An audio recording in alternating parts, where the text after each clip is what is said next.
خلوص کریمي کوم د کابل د پغمان برغندې اوسیدونکی یم او زده کړې مې تر 12 صنفه پورې کړي دي او فعلا د کلینیک کې د غاښو په کلینیک کې کار کوو. تر اوسه پورې تقریبا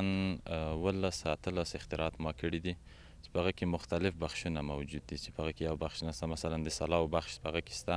په هغه کې د موټرو بخش شته، په هغه کې د شمسي سیستم برق شته، په هغه کې د موټرو بخش شته. نو که څه هم دا اوس فعلا یو اختراع ما کړې ده تاسو ته ما در وښودله،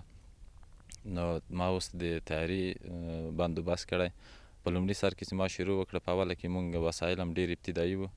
او بعضې د پیشرفت وسایل په هغه وخت کې زمینه نه وه مساعده، نو مونږ مجبور وو چې له اولیه وسایلو نه یو څه جوړ کړو او فعلا چې دا اوس یو څه وسایل مونږ په اختیار کې لرو،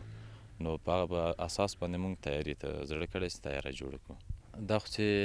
تقریبا 3 څلورم ټولګي کې وم چې ما تعلیم کوو او هغه کسان به چې ما لیدل چې مثال د خبرې بالخصوص په امریکا خبرونه به یې نشرول چې ما امریکا نن داسې تیاره جوړه کړه، امریکا نن داسې جوړه کړه، نو ما ته یو سوچ راولوده چې آیا دغه دوی انسانان دي که نه دي، آیا دوی هم موږ غوندې کله لري که نه لري، آیا دوی هم موږ غوندې ژوند کوي که نه کوي. نو له هغه ورځې نه په ما کې دا یو احساس پیدا سو، دا یو فکر په ما کې راولوده چې تر دې نننۍ ورځې هغه فکر په ما کې ژوندی ده. که څه هم ما په ژوند کې ډېرې ستونزې ګاللې دي، ډېر مشکلات په ما باندې راغلي دي، خو ما همت له لاسه نه ده ورکړی او تر دې نننۍ ورځې چې ما ته وسایل برابریږي نو زه به خپل هیواد لپاره خپل ملت لپاره به خدمت کوم. که امریکا مثال د خبرې تیاره جوړولی سي ولې موږ یې نسو جوړولی، موږ هم کله لرو، موږ هم باید پیشرفت وکړو. نو دا سوچ له هغه ورځې له ما سره راولوېده چې زه باید هم د خپل هیواد لپاره داسې یو زمینه مساعده کړم، داسې یو کار جوړ کړم چې هغوی موږ هم پیشرفت وکړو. په دې تیاره کې چې دا اوس فعلا ما جوړه کړې ده، په دې کې کټاوټ شته، په دې کې 3 مختلف ټایرونه لري چې 3 واړه هر یو حصې د هغه ژوندی دي چې په هر حالت کې کولی شي مثال هره پایه بنده شي د هغه بېرته ځان وباسي. په څنګ کې 4 څرخونه لري چې هغه هم د کټاوټ په برخه کې یا د هوا په برخه کې ورسره استفاده کیږي او نور د ګروپونو د اشارو نه بیخي مجهزه ده او په بغلو کې چې مونږ بعضې کومې وسلې جوړې کړي دي یا کومې وسلې غواړي جوړې کړو نو هغه به انشاءالله تعالی په آینده کې یا په بله خپرونه کې تاسې عملي وګورئ چې زه څنګه له هغو نه استفاده کوم. که څه هم ما اوس د لرګیو یا د نورو پلاستیکي شیانو نه هغه جوړ کړي دي، خو په آینده کې به انشاءالله تعالی دغه زه په سلاو بدلوم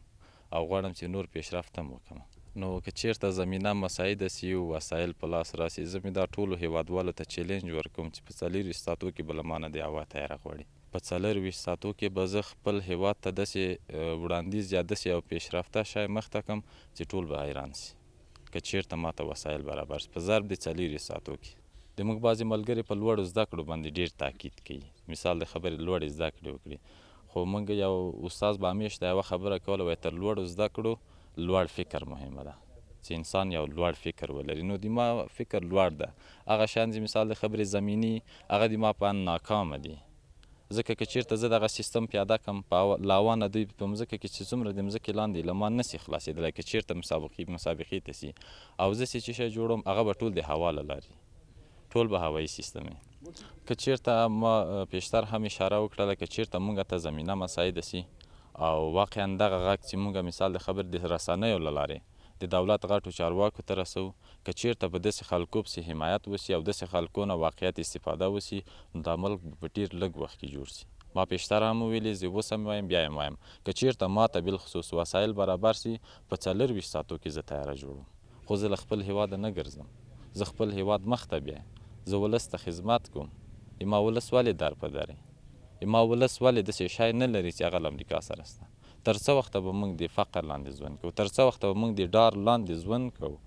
باید هر سړی راجګ سي، هر سړی یو خپل ذهن استعمال کړي، هر سړی له خپلې کلې استفاده وکړي تر څو د بل سړي د لاس لاندې نه سو،